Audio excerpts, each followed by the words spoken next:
Am I wrong for grounding my daughter for leaving her sister with the neighbor? I'm the single mom of 3 kids, Polly, 16 female, Trevor, 12 male, and Cassie, 8 female. I have little to no support. Their father left after Cassie was born, and I have no family nearby. I have 2 sitters that I can call on as needed, and I would never ask Polly for help before asking them. I honestly don't want her missing out on her teenage years. Before this incident, I had only ever asked her to babysit once because I had no one else, and I even paid her $15 an hour for it. This past Saturday, Polly was due to hang out with some friends. For the next few days, Trevor was ill but testing negative for COVID.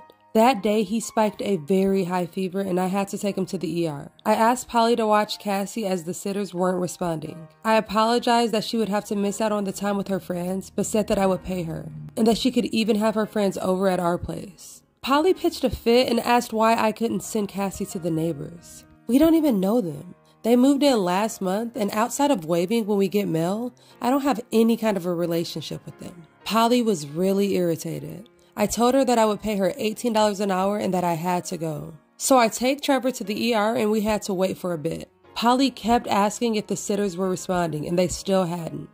Eventually, it was our time to be seen by the doctor, so I told Polly that I would be out of reach for a bit. Turns out, Trevor had a bad case of RSV and due to pre-existing health problems, had to be admitted for the night. I was terrified. When I called Polly to update her, I heard people talking in the background and said, "Oh, you had your friends come over?" She told me no. She dropped Cassie off at the neighbors and went out. I was furious. I told her to go home and get her sister. I then asked for the neighbor's number, which she didn't even have it. She said she didn't think about asking them for it, which I get, teenage logic, but still. At first, Polly refused until I told her that she was grounded. I made her FaceTime me when she got home to show that Cassie was with her.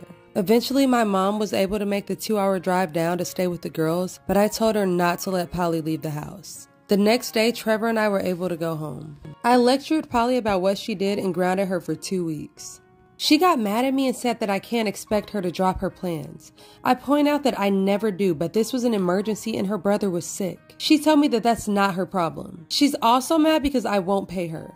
I apologized profusely to the neighbors who said that it was okay and that he would have called me, but Polly didn't leave my number either. Polly said I overreacted. So am I wrong? Heck no, she isn't wrong. Are you kidding me? If my teenager dropped off my kid at the neighbor's house that we don't even know, that is so dangerous. I would be so freaking mad. And then of course it was an emergency too. So like, it's not like the mom was just doing that for nothing. Like they were in the emergency room. So in my opinion, she's definitely not wrong, but you guys let me know what you think in the comments. Also, you gotta rate my newest domino set from 1 to 10. This one came out so cute, guys. Let me know what you think.